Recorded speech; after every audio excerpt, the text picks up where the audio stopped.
नमस्कार दोस्तों, क्या हाल चाल। उम्मीद करूंगा कि जहाँ कहीं भी होंगे एकदम स्वस्थ होंगे, मस्त होंगे। तो चुनावों का ऐलान हो चुका है, तारीखों का भी ऐलान हो चुका है। चुनाव होना है, तारीख आपको पता है कि आपके शहर में अब कब होने वाला है चुनाव। तो उससे से ही रिलेटेड एक इंटरेस्टिंग सी चीज़ आई है सामने, जो कि हमारे वित्त मंत्री जी ने रखा है, निर्मला सीतारमन जी ने रखा है। और उन्होंने बताया कि चुनाव को लेकर, उनके अपने चुनाव लड़ने को लेकर क्या है फैसले, किस तरीके से चुनाव में वो अपने जो विचार हैं उन्होंने रखा है अपने इस बात के चुनावों के लिए। लेकिन मैं वीडियो को शुरू करूं उससे पहले आप सभी से बस एक छोटी सी रिक्वेस्ट कि चैनल को सब्सक्राइब, वीडियो को लाइक, अपने सभी दोस्तों के साथ शेयर जरूर करिएगा। तो चलिए वीडियो को शुरू करते हैं बिना टाइम वेस्ट किए। तो हमारे देश के वित्त मंत्री, फाइनेंस मिनिस्टर निर्मला सीतारमन जी का जो बयान आया है वो काफ़ी ज़्यादा आपको चौंका सकता है। जी हाँ, कैसा लगेगा आपको अगर आपके घर में जो व्यक्ति पूरा फाइनेंस का मैनेजमेंट करता है, यानी कि पैसों की रेख देख करता है, कहाँ पे कितना खर्च होगा, ये सब चीज़ों पे ध्यान रखता है, कौन सी चीज़ खरीदी जाएगी, कौन सी चीज़ नहीं खरीदी जाएगी, इन सब चीज़ों पे भी ध्यान रखता है। अगर वो कह दे कि मेरे पास पैसे नहीं हैं अब कुछ दूसरे काम करने के लिए, तो कैसा लगेगा आपको? झटका लगेगा कि नहीं लगेगा कि जिसके पास पूरा अथाह सागर है पैसे का, वो ही व्यक्ति कह दे कि हमारे पास पैसे नहीं हैं। कुछ वैसा ही हुआ है। हालांकि इस केस में थोड़ा सा अलग है मामला, क्योंकि निर्मला सीतारमन जी देश की फाइनेंस मिनिस्टर हैं, और जो फाइनेंस मिनिस्टर होता है वो जो पैसे की रेख देख करता है, मैनेजमेंट करते हैं, वो टैक्स पेयर्स का पैसा होता है, ना कि उनका खुद का पैसा होता है। इसलिए ये वो एग्जाम्पल से थोड़ा हटके है मामला। तो निर्मला सीतारमन जी ने कह दिया है कि उनके पास चुनाव लड़ने के लिए पैसे नहीं हैं, और बीजेपी यानी कि भारतीय जनता पार्टी ने उनसे कहा था कि आप चुनाव लड़िए, लेकिन मैंने मना कर दिया, ऐसा हमारी वित्त मंत्री श्री निर्मला सीतारमन जी ने कहा है। श्रीमती निर्मला सीतारमन जी ने ऐसा कहा है।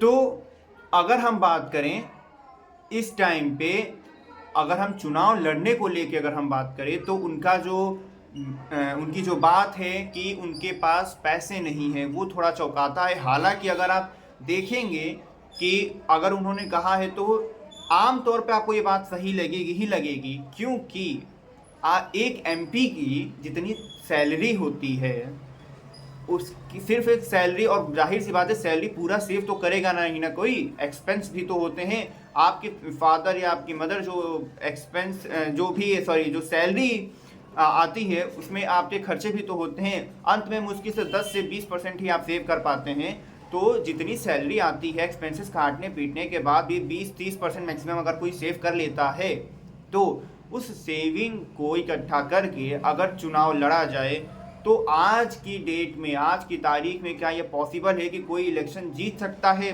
मुमकिन है, क्योंकि आप जब भी इलेक्शन ख़त्म होते हैं तो पता चलता है कि ना जाने कितने लाखों करोड़ों रुपए आपके लगा दिए गए हैं चुनाव लड़ने पे, चुनाव जीतने पे। कई तो चुनाव जीत जाते हैं और कई हार जाते हैं। जो हारते हैं उनका तो नुकसान होता ही है, लेकिन अगर कोई मतलब कोई जीत जाता है और वो ईमानदारी से काम करे, और अगर उसने करोड़ों रुपए लगा दिए हैं चुनाव जीतने पर, तो आप खुद बताइए क्या वो ईमानदारी से निकाल पाएगा पूरा पैसा? क्योंकि करोड़ों रुपए, सोचिए, ऐसा हर बार देखने को मिलता है कि पर्टिकुलर किसी एक सांसद जी ने या फिर किसी विधायक जी ने विधायकी के चुनाव में या फिर सांसदी के चुनाव में इतना पैसा खर्चा कर दिया है। लेकिन अगर हम बात करें अगर असलियत में, तो उतनी सैलरी ही नहीं आ पाएगी। अगर सैलरी तो मान लीजिए आप 5 साल की इकट्ठा कर लें एक जगह पे तो चुनाव लड़ लेंगे, लेकिन सिर्फ इकट्ठा नहीं करेंगे ना, कुछ तो एक्सपेंस करेंगे। तो पूरा it is very impossible to fight in a election when you have dependent only on salary. और खाली सैलरी पे कौन डिपेंडेंट रहता है? क्योंकि अगर आपको चुनाव लड़ना है तो एक तो लहर में इंसान जीत जाता है, अब वो खर्चा करे ना करे क्या फ़र्क पड़ता है। लेकिन चुनावों में ऐसा नहीं देखने को मिलता है। सिर्फ लहर नहीं चाहिए किसी एक व्यक्ति की, खर्चा भी करना पड़ता है, चाहे वो पैम्पलेट बंटवाने का खर्चा हो या फिर रैली करने का खर्चा हो। बहुत सी अलग अलग तरीके के खर्चे होते हैं। और इसी बीच शायद ये जो बयान दिया है वो काफ़ी ज़्यादा आम जनता की अगर हम बात करें तो इससे जुड़ सकता है कि चुनाव लड़ने के लिए पैसे नहीं हैं, और सच्चाई भी हो सकती है ये, और सच्चाई के चांसेस ज़्यादा ही हैं, क्योंकि ऐसा अगर आप खुद कैलकुलेट करेंगे तो आपको पता चलेगा कि ऐसा ही हो सकता है कि चुनाव लड़ने के लिए पैसा ना हो। हालांकि उनकी पर्सनल व्यक्तिगत विचारधारा है कि उनके पास पैसे नहीं है, इसलिए इलेक्शन नहीं लड़ना है। क्योंकि इलेक्शन लड़ने के लिए पैसे नहीं लगते हैं, इलेक्शन के प्रचार में पर पैसे सबसे ज़्यादा लगते हैं, और आम तौर पे हर बार ये आंकड़े आते हैं कि किस चुनाव में कितने खर्चे हुए।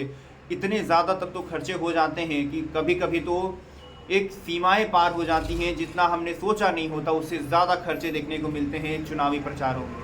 हालांकि आपका इस पे क्या कहना है कमेंट सेक्शन में बताइएगा। मैं मिलता हूँ आपसे एक नए वीडियो में, तब तक चैनल को सब्सक्राइब, वीडियो को लाइक, अपने सभी दोस्तों के साथ शेयर जरूर करिएगा। मिलता हूँ आपसे अब एक नए वीडियो में।